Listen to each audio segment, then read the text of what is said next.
This episode discusses real life crimes involving murder, sexual violence, dismemberment, child exploitation, systematic police corruption, and the prolonged suffering of victims' families. We name every victim and honor their humanity. Listener discretion is strongly advised. July 13th, 2023. Midday, Manhattan. Rex Hewerman, 59 years old, 6'4", 240 pounds. He's an he's an architectural consultant with an office on Fifth Avenue. He walks out of his building at 385 Fifth Avenue, right near the Empire State Building, and into a swarm of FBI agents and Suffolk County detectives. They arrest him on the sidewalk. He doesn't resist. He doesn't run. He just stands there, and then they put him in the car. 16 years. 16 years since Melissa Bartholomew was found in the dunes during the search for Shannon Gilbert. 16 years since Amanda Bartholomew, 16 years old, got those 7 phone calls from a man using her dead sister's phone. 16 years of Jane Does and cold cases and corruption scandals and false leads. And it ended on a sidewalk in Manhattan with a man in a suit being led away in handcuffs. But the arrest wasn't the end. It was the beginning of another kind of horror. The horror of learning who this man really was, what he did while he was hiding in plain sight, what he collected, what he planned, what he almost got away with, and what his own family, his wife of nearly 30 years, his daughter who worked alongside him in his Manhattan office, had to grapple with once the mask came off. This is part 2, our series finale. Today we're talking about the 16-year investigation, the DNA breakthrough that finally cracked the case, the man himself, his guilty plea, and what we still don't know. We're talking about Rex Hewerman, not because he's interesting, but because understanding how he operated might help us catch the next one. And we're sitting with the hardest question of all. Was this justice? Or was this just an ending? Welcome back to Coffee and Crime with Mom. I'm Nicole, Mom. And I'm Zaylee. This is part 2 of our series on the Gilgo Beach serial killings. Last week in part 1, Zaylee walked us through the discovery and the victims: Sandra, Karen, Valerie, Jessica, Maureen, Melissa, Megan, and Amber.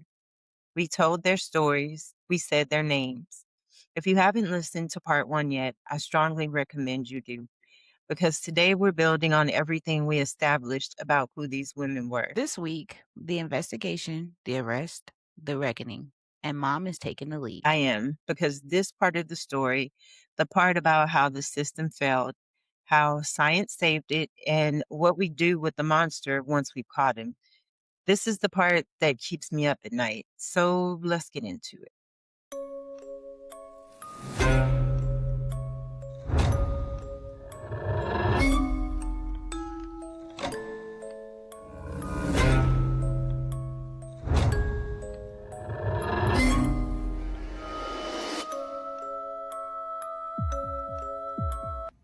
All right, coffee check.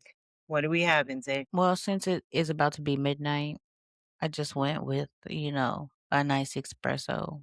Okay. All right. Something strong. Yes, yeah, dark, which this one is. Very much so.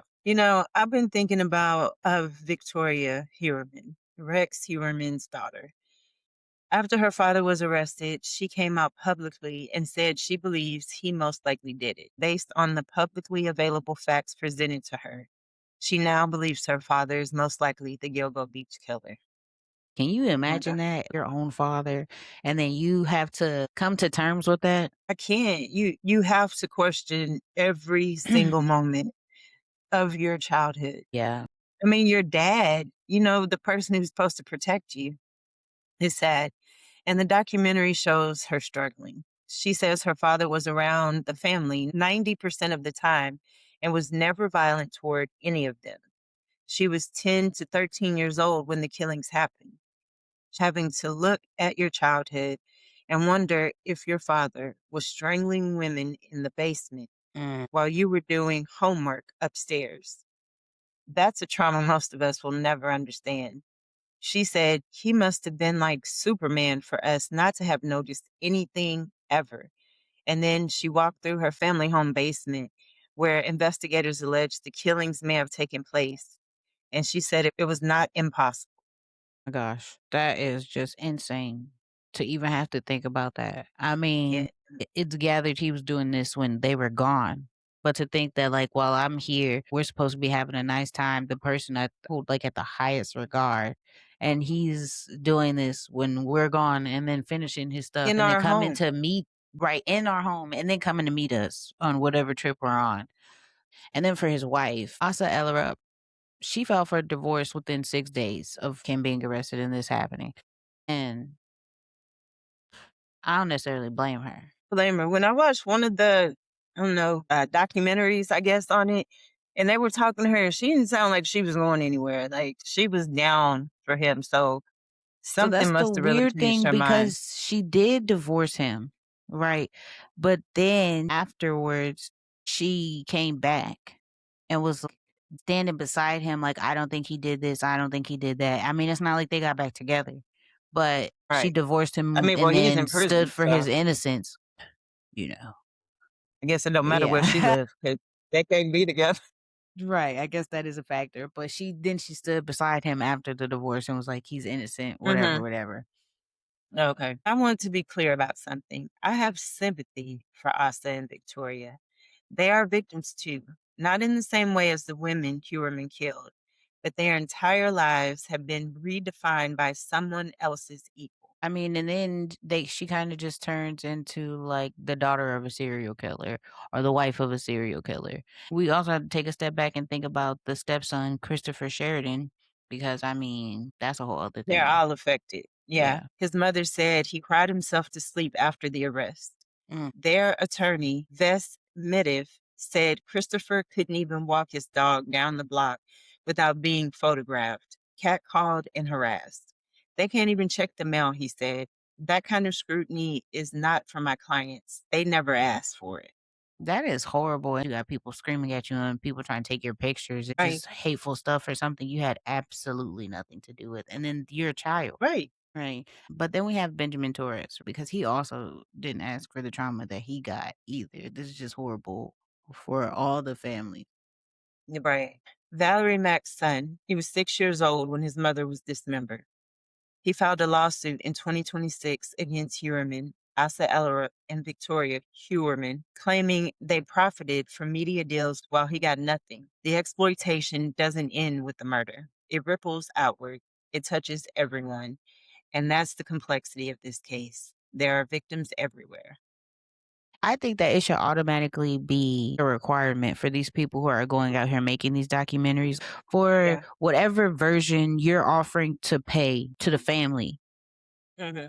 Half of that or Yeah. a third automatically needs to go to the victims' families, the people you're Yeah. doing these stories on, because how are you Because it's their giving. lives. Right, right. They were the actual victims. I mean, in a sense, so was his family, but what happened to y'all? These people went through horrible things and y'all are getting That he did to these paid and women. y'all are giving and y'all don't feel the need to cut some of that off and give that to them. Like whatever y'all Right. have going on. I feel like if that was my case and people started approaching me, let's do this documentary, or I want to do this story. For me, I feel like it would be mandatory. Okay, I would just, even if they didn't bring it up, this Hmm. percentage needs to go Right. to the families because they Yeah. are the ones who went through the thing, like the stuff. Yes, I was Hmm. affected, but my Yeah. people are here. Right.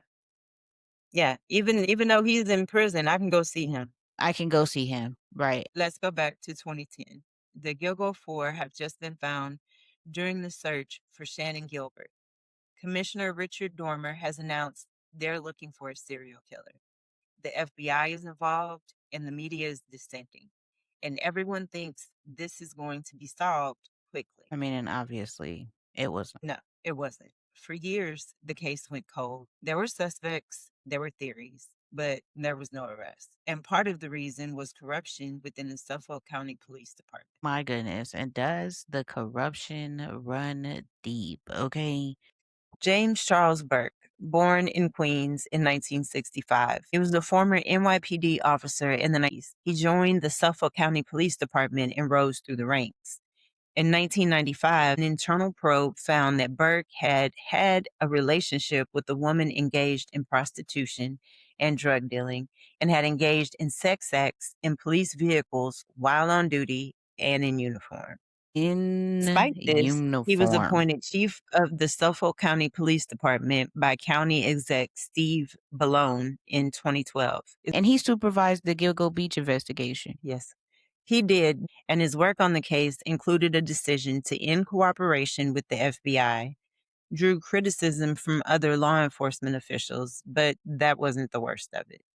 In May of 2013, the FBI and the U.S. Attorney's Office opened an investigation into Burke's alleged beating of a suspect in police custody, a subsequent cover up, and coercion of witnesses. On December 14, 2012, a man named Christopher Loeb was arrested for breaking into Burke's unlocked SCPD issued SUV and stealing his property.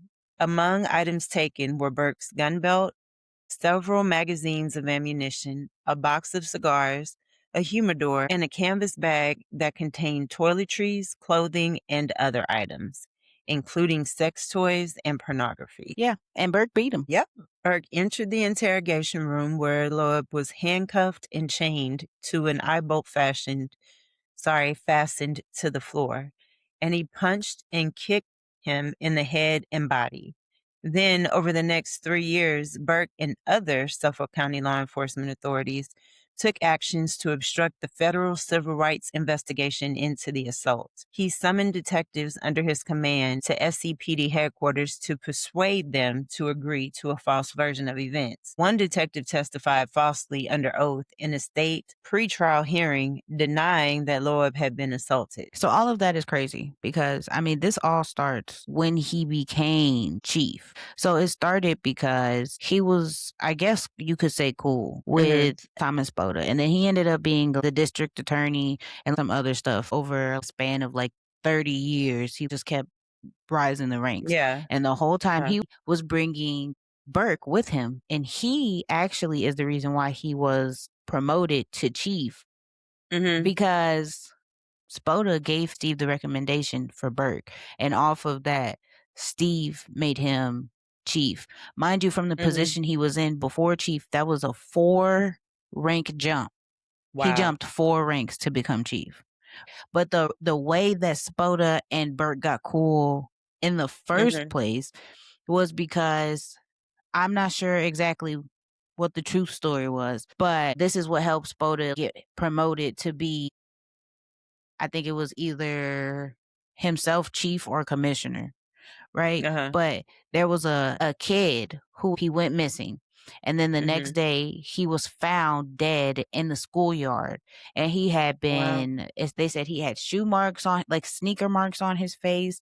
He had been beat. He had rocks stuffed down his throat. They did horrible things to this boy. And so the cops were like, so who else wears sneakers during the time? Teenagers. So they went after teenagers and started trying to get teenagers to confess to the crimes. And somehow they managed to do it. And based off, they interviewed somebody and Thomas asked a question and Burke told him, well, if you were trying to get away with murder, basically, like, what would you do? I believe that he's guilty. So based off of that, they convicted these teenagers.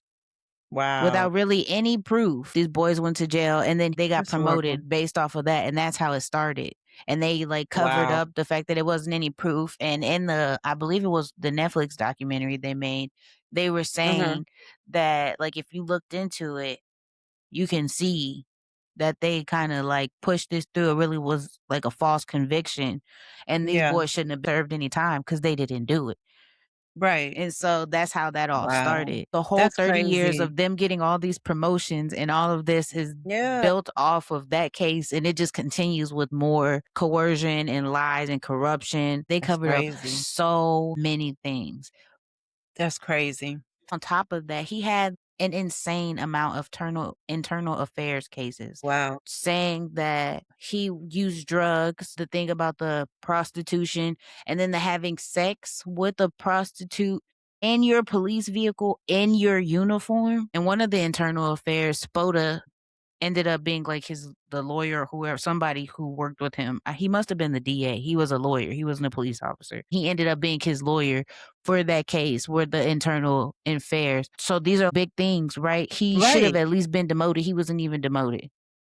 That's crazy. He got like, what The was it? corruption. It was supposed to be like 4 weeks leave or something, and he came back in 2. So it was a whole bunch of crazy Yeah. things. He got away with so much stuff.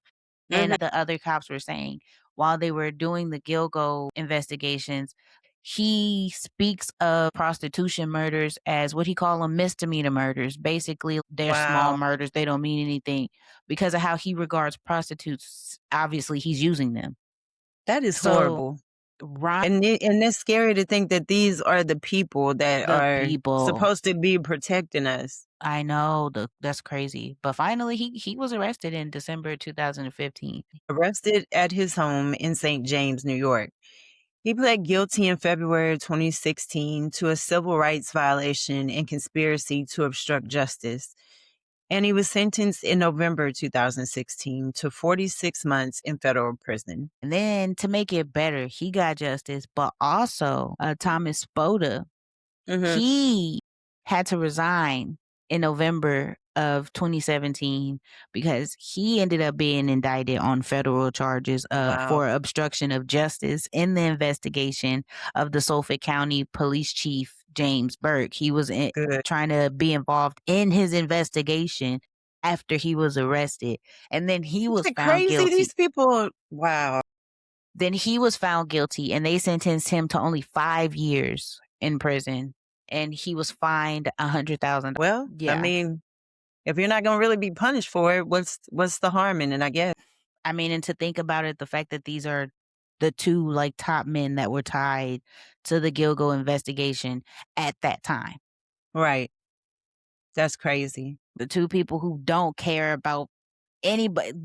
Obviously, they're covering up these murders. He went in there and beat this man. You have all of the pornography, sex toys, all this crazy ass shit. Then you went into the interrogation room while there were other police officers there, and you told them, you didn't tell them nothing. You beat the hell out of him, and you told the man, "Don't play with me. I will give you a hot shot of like, what is it, like heroin or cocaine? Basically, kill him In front of other police officers." And then when they but investigated, nobody did anything, did they?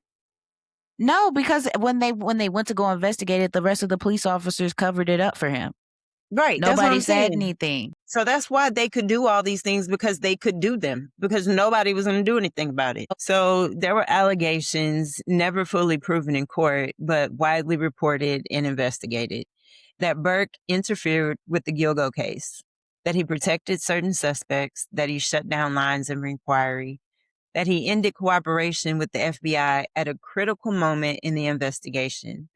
The Netflix documentary Gone Girls, directed by Liz Garbos, delves deep into this corruption scandal. It suggests that Burke's actions and the actions of other officials, including former District Attorney Thomas Spoda, may have delayed the arrest by years. How many women died because of that delay? That's the question we can't answer. We know Huerman's last known victim was Amber Costello in September of 2010, and Burke became chief in 2012. So he didn't allow Huerman to kill more victims. Huerman had already stopped by then. But what Burke may have done is prevent the investigation from moving forward, from developing new leads, from identifying suspects, from using federal resources that could have cracked the case years earlier. And there's another layer. In August of 2023, just weeks after Huerman's arrest, Burke was arrested again, this time for public lewdness, offering a sex act, and unlawful solicitation after allegedly exposing himself to a male plainclothes park ranger in Vietnam Veterans Memorial Park in Farmingville, and propositioned him. That pattern of behavior is consistent at the least. And Crazy. is the chief of police. Okay. I mean, but there's so much in what was just said. Like, Yeah. you just out here like you're wilding. You don't care. You don't care about nobody knowing what you're doing, clearly. No, no. And then they keep trying to say it's not proven that, he interfered. It is literally proven. Burks wrote up a Right. paper. He wrote up, I don't know the official like police name for it, but it's a Yeah. form where he wrote up as chief, send it out to all of the officers that work under him and told them that from now moving forward, if the FBI reach out and contact you trying to work on, the Gilgo cases, then Right. you need to let your superiors know immediately so that way they could work, do whatever. Yeah. And he didn't want them involved. And then the FBI was there and they had started going through phone records and they came back to finish. And Burks was like, yeah, we don't need you anymore. What you're doing isn't relevant to the case and told them to go on. Wow. What? What? And clearly it wasn't How is just there a Burks. question? Yeah, how is there even a question about it? Because why would he do that? Why? There's not another explanation. Free help. Y'all didn't have to The- come off no bread. The FBI Right. paid for all the resources that they offered you guys. It wasn't like y'all had to go and try to find people to man positions or nothing. All of the tools that we have available, they have. Yeah, and more. Right. Yeah. So I don't understand that. The corruption ran deep, and it raises a question that the documentaries keep circling back to. Was the Gilgo Beach investigation stalled because it was unsolvable, or was it stalled because powerful people didn't want it solved? And the jurisdictional issues. I mean, that in itself is a whole other Yeah, the problem. jurisdictional issues. Ocean Parkway runs through Suffolk County and Nassau County.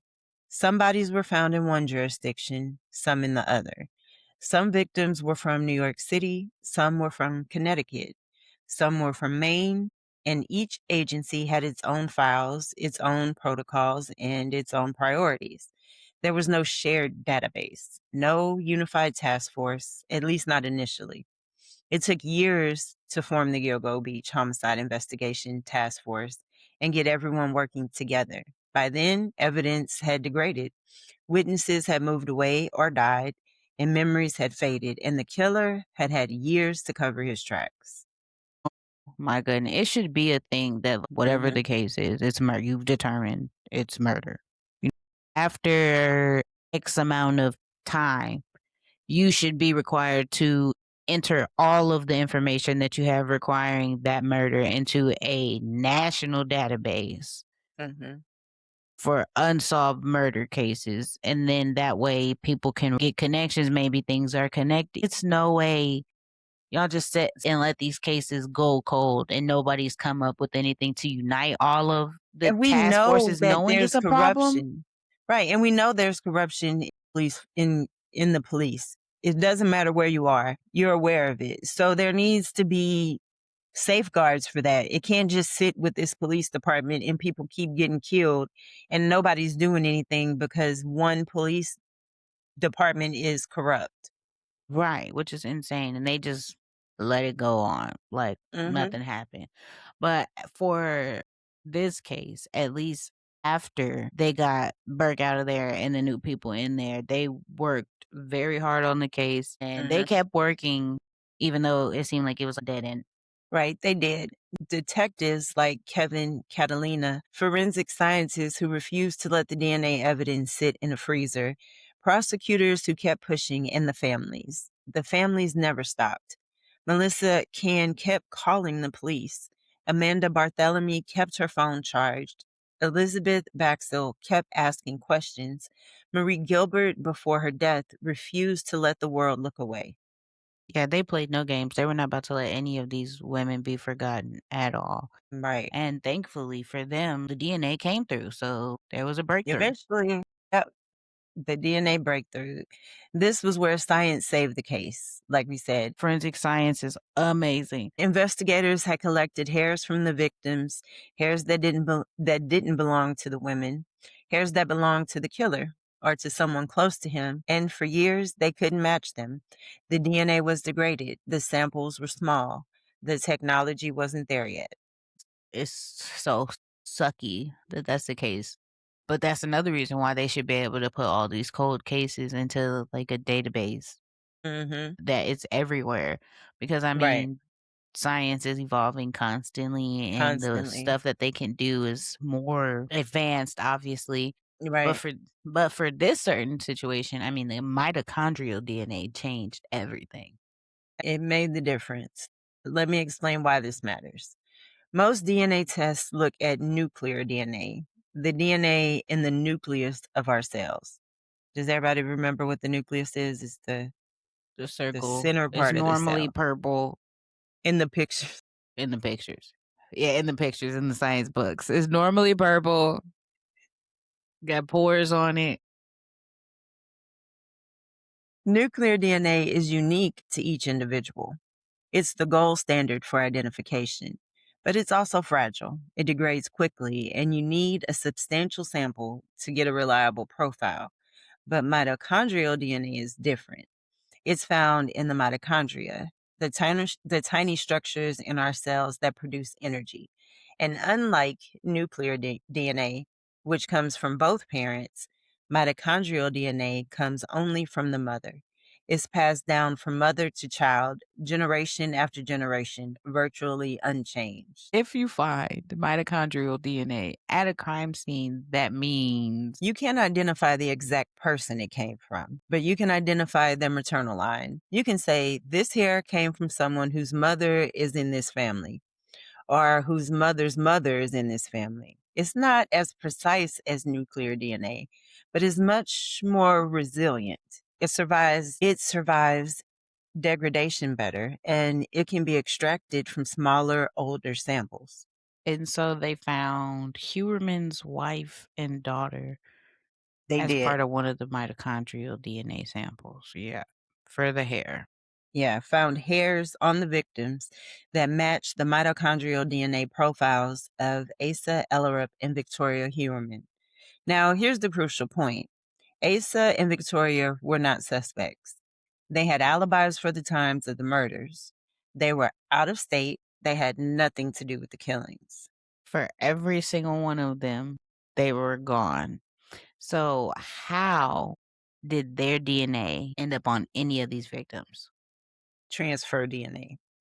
Huerman had normal, everyday contact with his wife and daughter. A hug, a kiss, brushing past each other in the hallway, sitting next to each other at dinner, and some of that DNA, microscopic traces of hair, skin cells, whatever, transferred to him, to his clothes, to his body. Then he went to meet his victims, and some of that DNA transferred from him to them. From his normal life to his secret life. And I pray that Jermaine Crazy. don't never develop a secret life and start offing people because the way my hair be on this man, you're gonna be busted. And if they start knocking at my door talking about we found your hair at a crime scene, it wasn't me. I got 3 And damn I kids. I don't have time I for it. I guarantee you that if I ever murder somebody, they are gonna have such a plethora of DNA. It will be your dad's DNA, these dogs' DNA. They will have no trouble finding me, which is why you don't have to worry about me killing anybody First of because I'm all, not built for jail. I'm definitely not built for jail. I But need I would commit the murders you could commit in a bubble. Or, in the like hazmat suits. right, Or like right. they're the ones when the aliens start invading the suits they put the people in one of them. In the movies, you seen them. I don't even know why you're looking at me like that. You know what I'm talking about. The Yeah, I aliens know. are coming suits. You The know. okay, those two exactly. So the same body, the same DNA, two completely different realities. His wife's DNA and his daughter's DNA were found on the bodies of women he strangled and dumped in burlap. Not because they were involved, but because he was. Because he carried traces of his family with him when he went to kill. That damn burlap got him caught up. Right. And here's the detail that makes me sick. Inside the sealed garbage bag containing Valerie Mack's dismembered remains, investigators found a hair matching the mitochondrial DNA of Asa Ellerup and Victoria Huerman. Victoria would have been 3 or 4 years old at the time of Valerie's murder in 2000. Transfer DNA from a father who went home to his toddler after dismembering a woman in his basement. And that's the banality of evil. I don't even understand how you can do that. It is. Floored. And Once investigators knew the mitochondrial DNA came from Huerman's maternal line, they could narrow it down. They could look at men in that family, and there was only one man who fit the profile: Rex Huerman.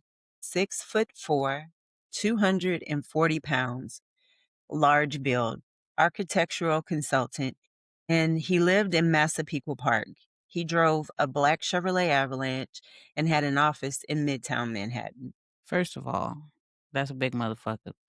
Secondly, He's huge. I love the name Massapequa. Why? I have no idea. I like how it feels when I say it. I feel like Massapequa. I'm saying something fancy. Mm-hmm.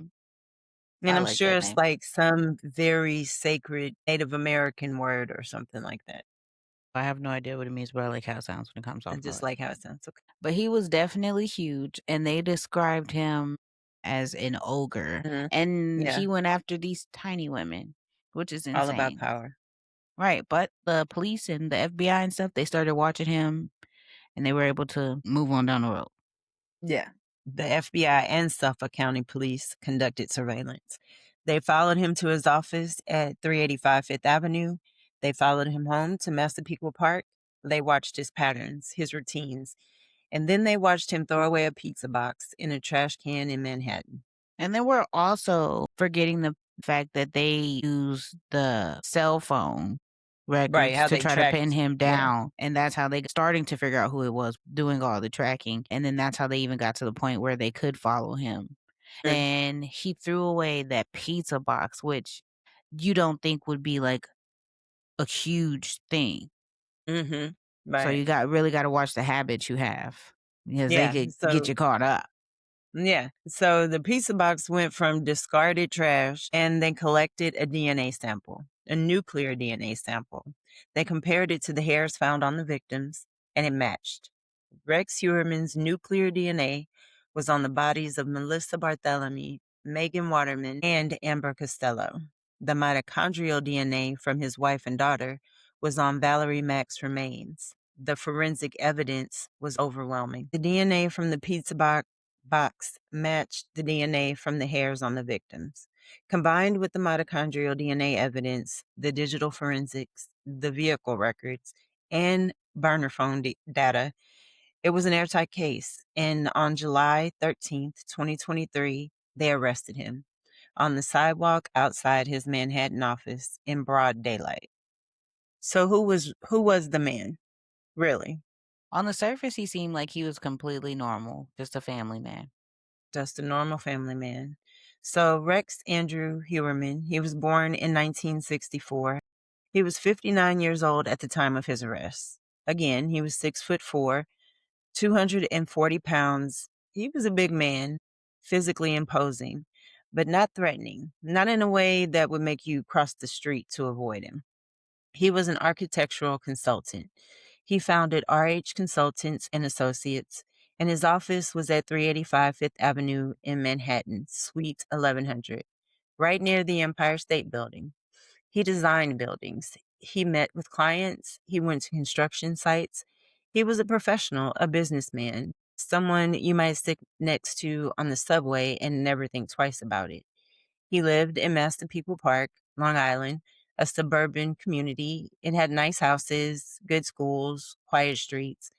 And he lived on First Avenue with his wife, Asa, and their two children, Victoria and Christopher, his stepson. And by all appearances, he was a nice family man, a provider, a husband and father who went to work every day and came home every night. But the digital forensics tells a different story. So when investigators searched Huerman's home and office, they found a collection of violent pornography that dated back to at least 1994. Images of breast mutilation and women tied up with ropes, torture, bondage, and not just a few images, a significant collection, something he had been curating for nearly 30 years. 30 years while he was a married man and while he was raising two children. While he was going to work and designing buildings and shaking hands with clients, he was collecting images of women being tortured. And the injuries depicted in those images, the rope ligatures, the binding methods, The breast mutilation matched the injuries found on Valerie Mack's body. The way she was bound with rope, the way her torso was prepared. So basically, he was just studying because, from what I've gathered, is along the way of his killings, he's Hmm. just gotten better or like switched up how he's done things so that way he Right. does not get caught. Hmm. At least he was living out his fantasy at the very least Uh-huh. through this collection. At the worst, yeah, he was studying and practicing and refining his craft. And then there's the internet search history. Huerman searched for information about his own victims. He searched Typical. for details about the investigation. His IP address was used to access gilgonews.com, a website maintained by Suffolk County Police about the murders. Specifically, he accessed an article about the upcoming identification of Manorville Jane Doe. 5 days later, Valerie Mack was identified. So I mean, just like most normal serial, I use normal loosely, most I normal know. serial killers, he was following the investigation and trying to keep up what was going on and seeing if he was smarter than the police. Yep. He was following it because he wanted to know how close they were to getting him. He wanted to know if they had identified his victims, and he wanted to know if they were coming for him. And he searched for other things too: Long Island escorts, how to avoid DNA detection, how to dispose of child bodies. That's not what that says. How to dispose of bodies in child pornography.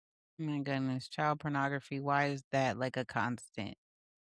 Why? I'm so tired of hearing about child abuse of all sorts. So, yes, child pornography. Investigators found images of child sexual abuse material on his devices, which means his predation wasn't limited to adult women, it extended to children.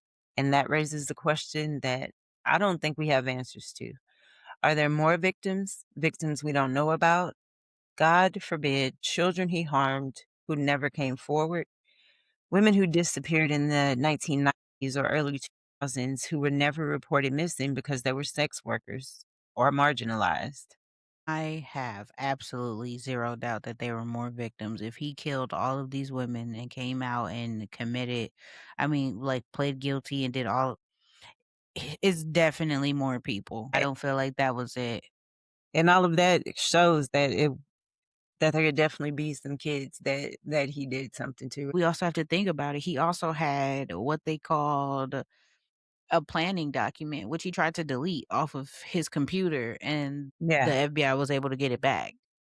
Yeah, this is where it gets truly chilling. Prosecutors described it as a literal blueprint for murder. It had categories for body prep, instructions to remove heads, hands, and identifying tattoos, notes about rope strength and binding techniques, references to FBI profiler John Douglas's book Mindhunter, a book about serial killers and how they think, and a dump site listed that matched where victims were actually found.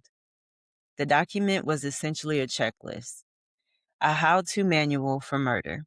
He wasn't just killing impulsively, he was preparing, studying, optimizing his process. He treated murder like a project, like something to be managed and refined, like architectural planning, but for human destruction. Then to just think back to all of the stuff that you just said about what it was written on the planning document, he Hmm.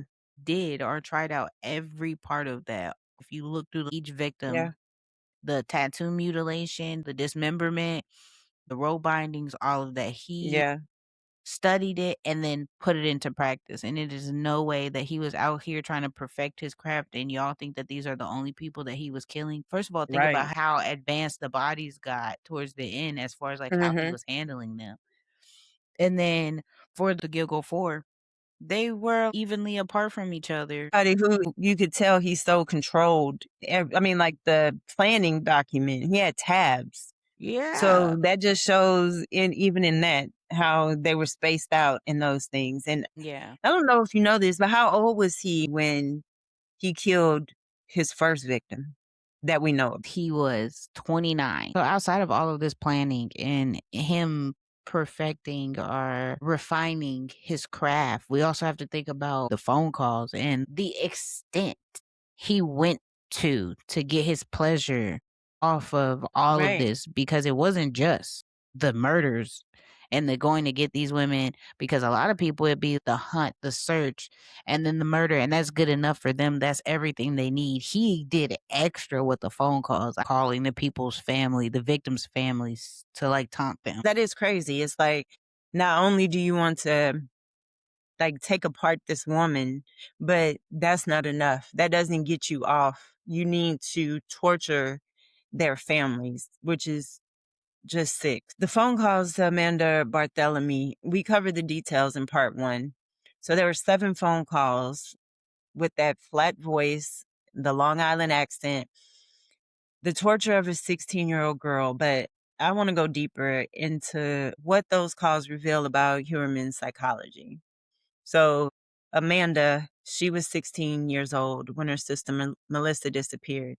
And over the course of several weeks, she received 7 phone calls from a man using Melissa's cell phone, a man with a flat, monotone voice and a Long Island accent. He called her by name and he told her Melissa was a prostitute. Like, that's just sick. He told her he had killed her sister, and he told her he was watching Melissa rot. This man is such a sick monster. Those Yeah. calls were traced to crowded areas in Midtown Manhattan, right near 385 Fifth Avenue address, right near where Huerman worked. He would step out of his office, make a call to torture a 16-year-old girl, and go back to designing buildings. That was his lunch break, and that was his normal. But the Suffolk County DA said those calls indicated a sexual status, and it's actually called trophy phoning when Okay. you call the victim's family members afterwards. It's said that it's from their desire to have prolonged control and torment over not Mhm. just the people they killed, but their family members, because the So ones who loved the victim. right. So he could Right. just keep getting his thrills off of the situation. Yeah, people are cuckoo. People are sick. Yeah. He wasn't just killing Melissa, he was performing for her family. He was extending the trauma beyond the victim, and he was making the family part of the crime. And he was doing it from his office during business hours while his architectural consulting firm was running. While these people are just moving around, working like it's a normal day, he's calling to torture these people's family. He's making me think of the TikTok killer. Really? Yeah. It's very similar, because I wonder if like that's the reason the whole posting of his stories and the calling the Hmm. mom and all of that. Yeah. Right. But then he also wrote letters to Keith Jesperson. Hmm. He also wrote letters to Keith Jesperson. Yeah. After his arrest, it came out that Huerman had been exchanging letters with Keith Hunter Jesperson, the Happy Face Killer. What? Jesperson, you never heard of the Happy What? Face Killer? First, no, I've never heard of the happy face killer. But how are you letting an inmate write one serial killer write another serial killer? Why does that make sense to That's you guys? crazy. I don't know. I mean, it doesn't make sense to me. So Jesperson murdered 8 women in the 90s and got his nickname because he drew smiley faces on his letter to the media. And I think I watched a documentary about him, and not only would he write them on the letters, but at some of the places, like there was one person who was taken from like a bus stop, and he like wrote, like, you know how you do on the mirror in steam or whatever, he put it Mm, on the bus stop, I think, the glass enclosure. So like he would leave weird stuff like that. mm. And in August 2023, Jesperson wrote to Huerman in his Long Island jail, and Huerman wrote back. The letter, which was published by Fox News, reads, "First off, I would like to say thank you for your letters and advice. They have been a help and comfort to me. I do understand what you have said and taken it to." He complained about jail food. He worried that guards were reading his mail. He wasn't trying to posture or impress Jesperson. He was seeking comfort from another killer. Like, they were colleagues. Like, murder was just another profession and they were networking. Banality. This brings us back to the banality of evil because y'all are acting like this is just, man, I Normal. broke my printer at work, like, I just damn, got a got pen this. pal. It's the sixth one this year. Like, what? What? It's And the fact crazy. that they let him, like, them write these letters. And of Mhm. course, the guards are reading your mail because that's literally their job. That's what they're there for. They're guarding. But also the intimacy of it. He wasn't some lone wolf operating in isolation. He was networked. He was learning. He was part of a community of predators, and that community is still out there. Don't forget. Jesperson from prison later urged Schuerman to come clean and confess to avoid giving prosecutors the chance to gloat about finding evidence and to avoid the spectacle of a trial. Ain't that something? So let's just confess so that way we don't give the prosecutors any glory and then nobody can, talk shit about Right. you during the Again, it's trial. control. So you can control the story. You can control how this works. It's all Yeah. about control. On April 8th, 2026, Rex Heuermann stood in Suffolk County Court in Riverhead and pleaded guilty to 7 counts of murder, 3 first degree, 4 second degree, and he also admitted to killing Karen Vergata, though he wasn't formally charged with her death. There you go. So y'all think y'all got me on everybody. Let me show you I had one up on you. Here go, Karen. Mm-hmm. Oh my Yeah. goodness. Yeah. Lucky for him, unlucky for him, that plea hearing only lasted about 30 minutes. Yep, it was 30 minutes that he stood in a dark suit, hands shackled behind his back, and answered the prosecutor's questions in a matter-of-fact tone. Yes, he Yes, did. he Very, used the burner. like, Yeah. very just whatever. Yep, I did it and I did this, and then talked about how he did it straight face. Mhm. He used a burner phone to lure victims. Yes, he promised them money. Yes, he strangled them. Yes, he bound them with burlap. Yes, he dumped them along Ocean Parkway. Yes, he made the phone calls to Amanda Barthélemy. And yes, he collected violent pornography. He wrote the planning document. He literally showed zero emotion during all of this. Yeah, no emotion, no remorse, and definitely no regret. Not even anger or sadness, just matter of fact. Like he was just reading a grocery list, like he was describing someone else's crimes. The forensic psychologist who analyzed him suggested that this wasn't conscious. It was control. For 17 years, Huerman controlled every detail of his crimes. The timing always when his wife and daughter were out of town, which is how they probably had no idea. The method he used, the strangulation, which left no bullet or blade evidence, the disposal, remote stretches of beach where no one was looking.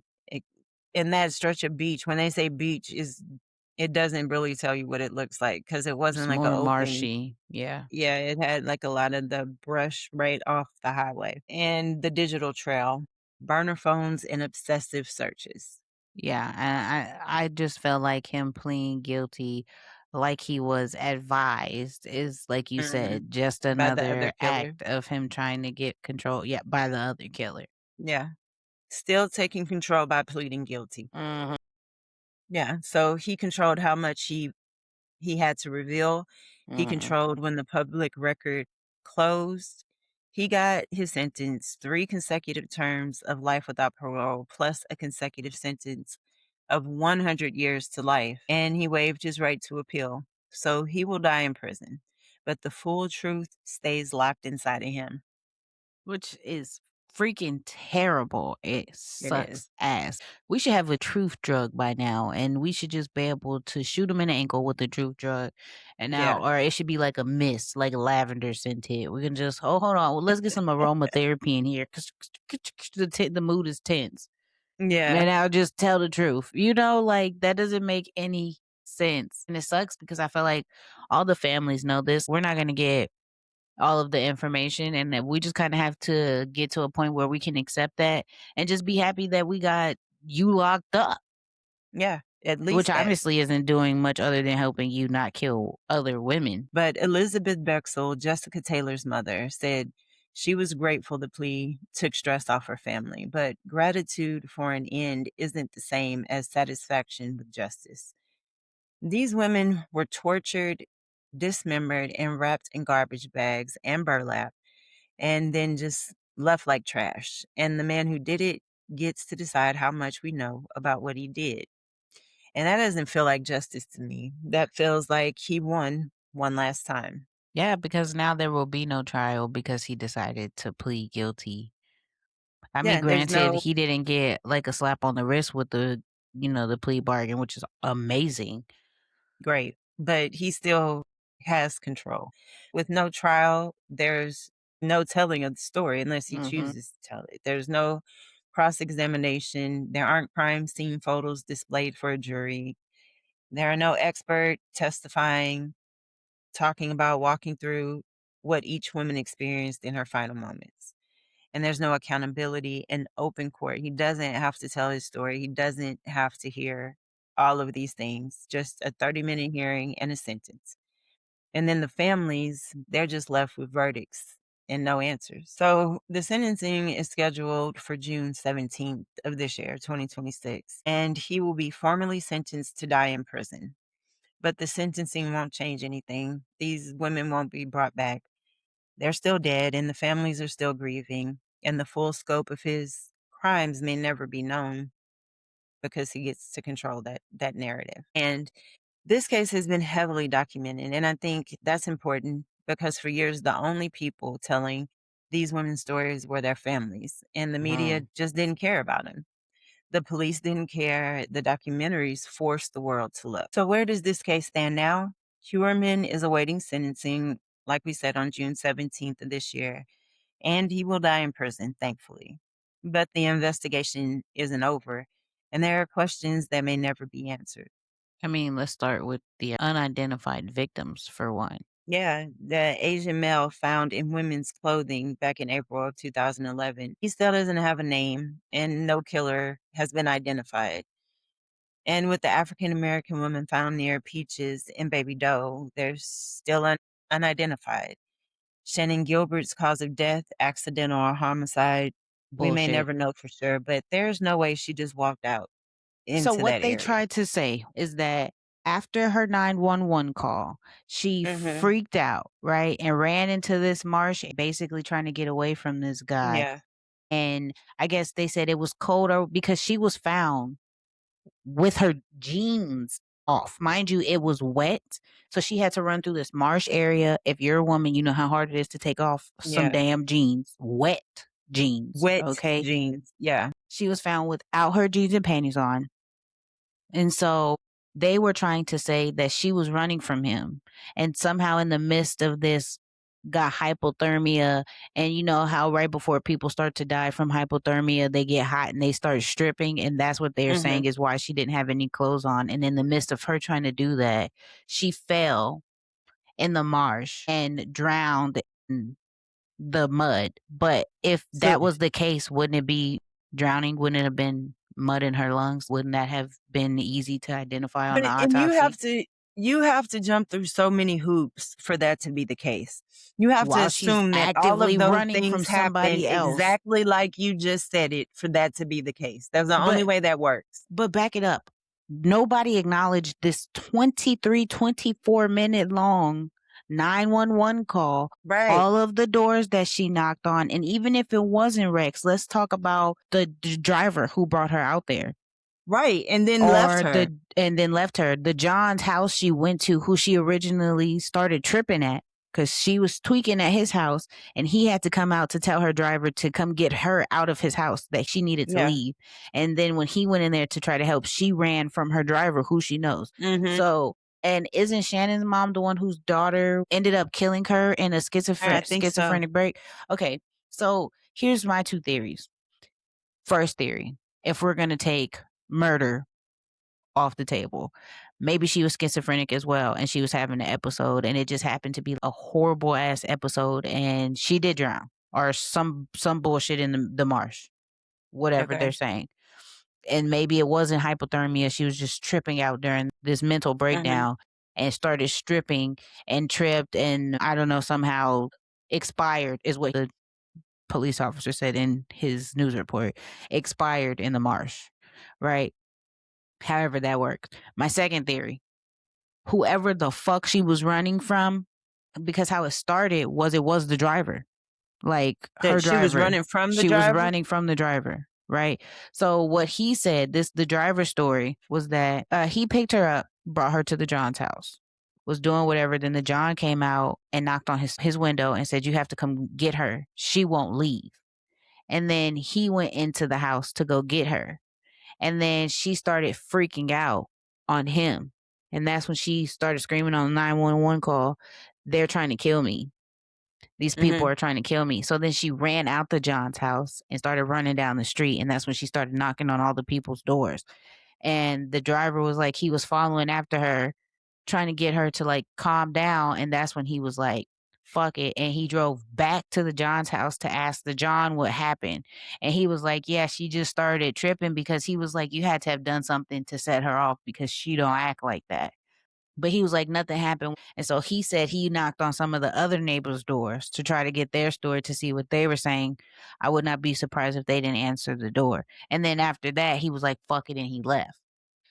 But what if during all of that, Rex was in the area and saw her running down the street and followed her into the marsh? Or Yeah, what that's if possible. after her driver left, the John came out of the house and went into the marsh and, you know, did whatever he did and finished it? Because I don't see another rational, other than those hypotheticals, I don't see another rational explanation for how she would have ended up dead in the marsh outside without her pants on. Definitely. No. That is a None huge of it makes factor. sense. And they tried not to bring that up when they were doing all of the media and all that stuff. They tried to not make the jeans a big deal. That is a huge ass deal, to come out of wet jeans in the middle of running Yeah. for your life. For what? I mean, there's no reason for her to do that. You have to come up with this idea that she had hypothermia, and I don't think that happens to everybody who has hypothermia. No, but because his it's something that response, switches. right? So he brought it up in the Netflix documentary we were talking about. He brought it up, Gone Girls, I think it was. He brought it up and was saying, yeah, there's even people found in the Arctic who were, you know, naked with their clothes a couple miles back or whatever the case. And like, yeah, but that's the Arctic. Like, think about Yeah, how and cold you actually have to get before your that body doesn't starts to happen for heat up. That everybody don't who make sense. yeah. Yeah, it No, just didn't make that's sense. you No. have to do a lot to get there when it seems like it's that I don't know. That's just crazy. But so her family is still disputing the ruling, and Dr. Michael Biden's conclusion of homicidal strangulation has never fully been resolved. And then let's back up to the Asian male. It's 2026. He was found in April 2011. That is 15 years. We still don't know who he is. As same with the African American woman who was found. She was found the same year, right? Or the year Yeah. before. I mean, that's the same. How are there no answers for any of this? I feel like what the problem is y'all, because these people weren't dismembered. These were whole bodies found. So what is the reasoning for not, like, at least making a sketch of these people and releasing that, or doing what they Yeah. did where they can make the molds, how they got the Jane and Yeah, Janet? they can do the age progressions and Yeah, stuff why like not that. try to do stuff like that? I feel like it's so much more and that brings me back to the database I was saying, cold cases. That should go there. Any Jane Doe, John Doe, Janet Does, any of the Does, they should Yeah. be entered in that database too, because that's what they should have for cold cases, for stuff like that, because how else are you going to get anywhere? And it's just people going decades without anybody knowing what happened to them, unless they were the last person alive in their lineage. That doesn't make any sense to me. Yeah. It doesn't. It's crazy. Then on top of all of that, we still have to think about the possibility that there are more victims, because like I said earlier, I doubt he just stopped with these women. Or not even just stop, but that there just aren't bodies that we haven't found. I Well, mean, I he feel like admitted he probably had victims before the ones that we found, and well, I mean, definitely it could be after, before, but it could still be people after that we haven't because found. that It was took him what, that long to 17 figure this out. years? So 17 it's years of no an telling. investigation? Yeah, he definitely was It's out no there telling. offing other people. Yeah, I mean, he's just doing whatever for 17 years, And if we and know what his MO is, waiting for his family to go on vacations or whatever, why not check Mhm. this 17 years y'all were doing this investigation, how many trips his Yeah, people took then, and then ping his cell phone and see where his cell phone was, and then check for missing people in that area. And then see yeah, if you could start having searches and stuff done, because you know he's a freaking serial killer. go start trying to Mhm. find other bodies. Yeah. Well, that makes sense to I me. get Yeah, you're right. But so he's admitted to 8 murders, but he collected violent pornography for 30 years. And he had that planning document for future killings. He exchanged letters with another serial killer. I mean, are there more victims, women who disappeared in the 90s or the early 2000s who were never reported missing? It could be women whose bodies were never found and women who were written off as runaways or sex workers who chose to disappear, especially considering the victims that we have found. That's a huge possibility that there are other women that just were never reported missing or nobody ever looked into it because they were sex workers. I feel like it is probably less likely that they weren't reported missing because them being reported missing doesn't do shit. That didn't help any of these women who were found because Well, they were yeah. all reported missing and that didn't do shit for them. So the being reported missing means nothing. But them writing these people off and oh, they chose to disappear. The police do that shit so often, and I'm sure that it is a high percentage that that happens. I'm sure. Mhm. People run away from Yeah. their families, too much pressure, they don't want to deal with the kids, whatever the case is. I'm sure stuff like that happens. But you need to look. You need to Mhm. look. You can't just write them off. And during all the research, all the documentaries for this case, the Texas killing fields, it is so evident how they just be like for missing people.